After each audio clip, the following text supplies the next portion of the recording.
আমি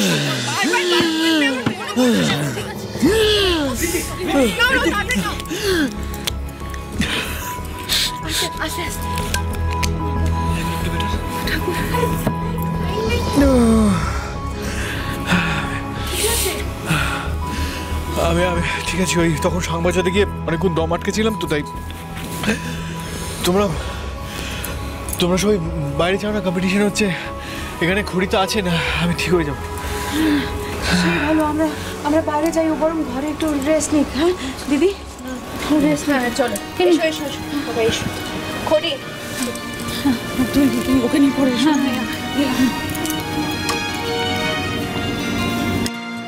কি বড় বৌমা, দাদুভাই ঠিক আছে তো? হ্যাঁ, অনেকটা বেটার। কেমন? ঠিক আছে, এখন অনেকক্ষণ ধরে শাঁখটা বাজিয়েছে তো দমটা আটকে গেছিল, তাই বললো না? হ্যাঁ, এখন একটু সময় লাগবে, চলে আসবে, চিন্তা করুন। হ্যাঁ হ্যাঁ,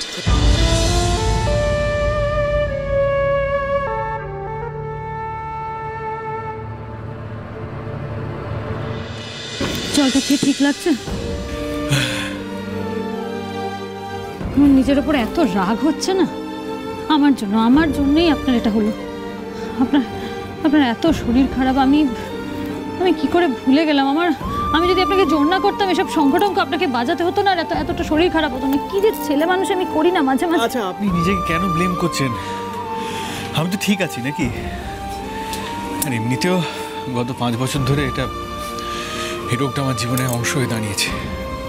5 বছর? কেন, ছোট থেকে এই রোগটা নিয়ে আপনার ছিল, তারপরে ঠিক হয়ে গেছিল।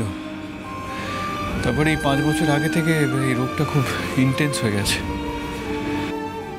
কেন রিথমান বাবু, 5 বছর আগে কি এমন ঘটেছিল যে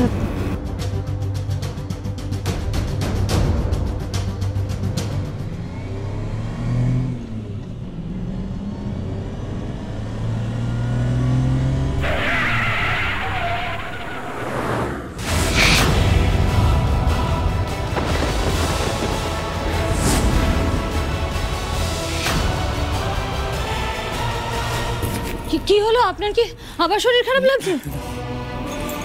ছাড়ো। আচ্ছা, এখন এসব কথা ছাড়ুন না। এমনি আমার কষ্ট হচ্ছে, তার উপর আপনি কি আমাকে এখন বকবক করাবেন? না না না না, আপনি বসুন, আসুন।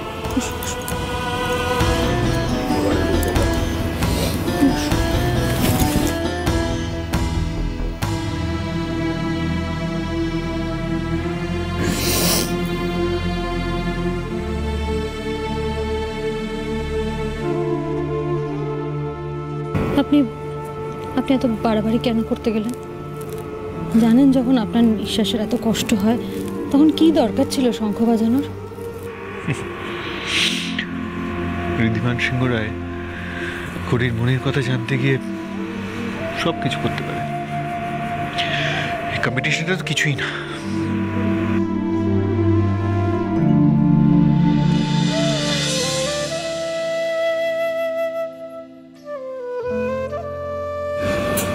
আগে থেকে যদি জানতাম যেভাবে জড়িয়ে ধরবেন, তাহলে আগে কতবার যে অসুস্থ হয়ে পড়তাম। একদম এসব কথা বলবেন না। আমি থাকতে আপনার কিছু হতে আমি দেব না ঋদ্ধিমান। আপনার কিচ্ছু হবে না।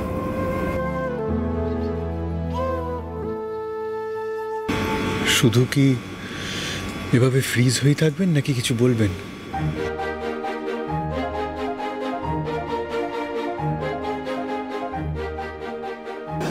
এই রে, নিশ্চয়ই এবার আমাকে আমার মনের কথা জিজ্ঞেস করবেন। সেটা আমি মুখ ফুটে বলবো কি করে? আচ্ছা, আপনি বরণের আগে হঠাৎ করে কোথায় চলে গেছিলেন বলুন তো? জাম্বো, তুমি এখন ঠিক আছো তো? তাহলে বাইরে চলো, উইনারের নাম অ্যানাউন্স হবে তো। আমার তো মনে হচ্ছে আজকে দাবাই জিতবে। মনে হচ্ছে আবার কি? আজকে উইনার ঋদ্ধি।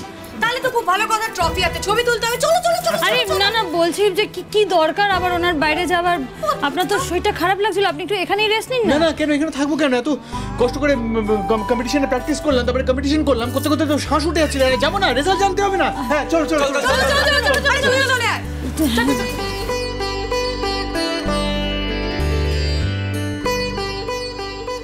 আজ আপনি এই কম্পিটিশন জিতুন আর নাই জিতুন ঋদ্ধিমান বাবু, এই খড়ির মন আপনি জয় করে নিয়েছেন। খড়ি তো অনেক আগেই আপনার হয়ে গেছে, আজ শুধু সেই কথাটা আপনাকে জানানোর অপেক্ষা। আমার হাতে রয়েছে আজকের প্রতিযোগিতার ফলাফল, আমি পড়ে শোনাচ্ছি।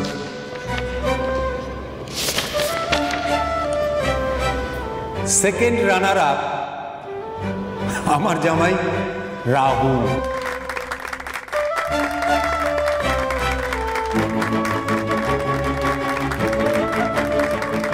ফার্স্ট রানার আপ ব্যানার্জিদের জামাই প্রান্তিক।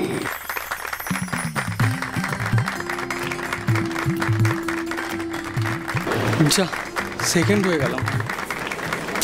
তাহলে ফার্স্ট কে হয়েছে বলো তো? প্রথম স্থান অধিকার করেছে আমার জামাই ঋদ্ধিমান সিংহ রায়।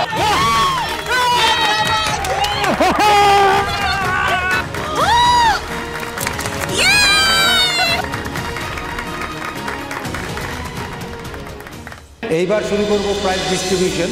তো আমাদের মধ্যে আছেন পরম শ্রদ্ধেয় নরেন্দ্রনাথ বাবু, উনি প্রাইজগুলো তুলে দেবেন। আসুন।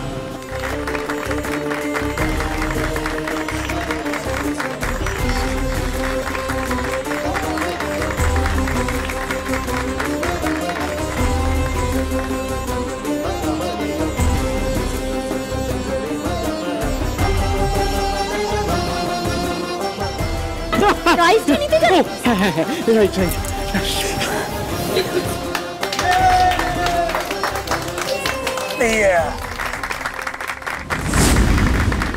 সৌম্যবাবু এখানে? তার মানে উনি কি গাড়ির মালিকের নাম জানতে পেরে গেছে? কি কি ব্যাপার সৌম্যবাবু, আপনি কিছু জানতে পেরেছেন? ম্যাডাম, আমার মনে হচ্ছে কোথাও একটা ভুল হচ্ছে। আপনি আমাকে আরেকটু সময় দিন প্লিজ।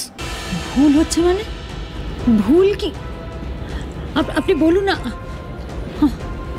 আমার কেন মনে হচ্ছে সৌম্যবাবু আপনি কিছুটা জানতে পেরেছেন, আপনি আমার কাছে লুকিয়ে যাচ্ছেন। কি আড়াল করছেন বলুন না।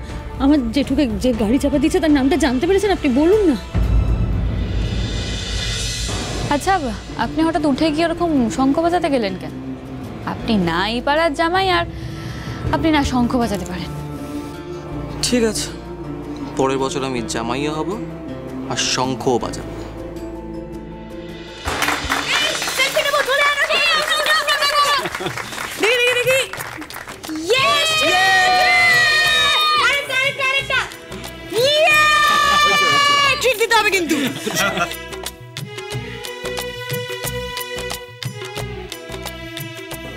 এবার তো মিসেস সিংহ রায়কে নিজের মনের কথা আজ আমায় বলতেই হবে। এদিকে উনিও তো জানেন না, ওনার জন্যও একটা সারপ্রাইজ অপেক্ষা করছে।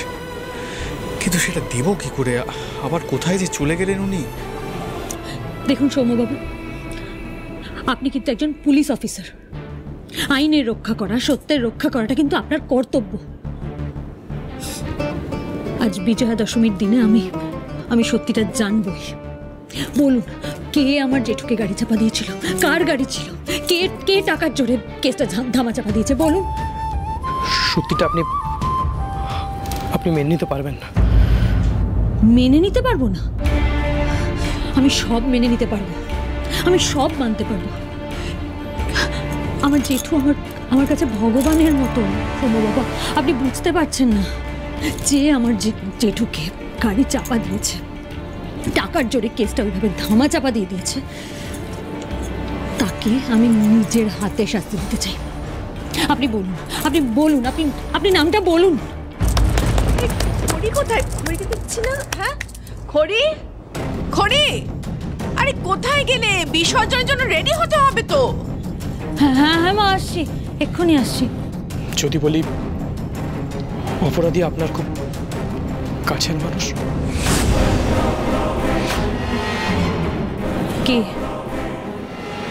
কার কথা বলছেন আপনি? এতক্ষণে ওদিকে খেলা জমে গেছে। খড়ি আর ঋদ্ধি সিংহ রায়ের জীবনে ভয়ানক এক ঝড় আসতে চলেছে। খড়ি,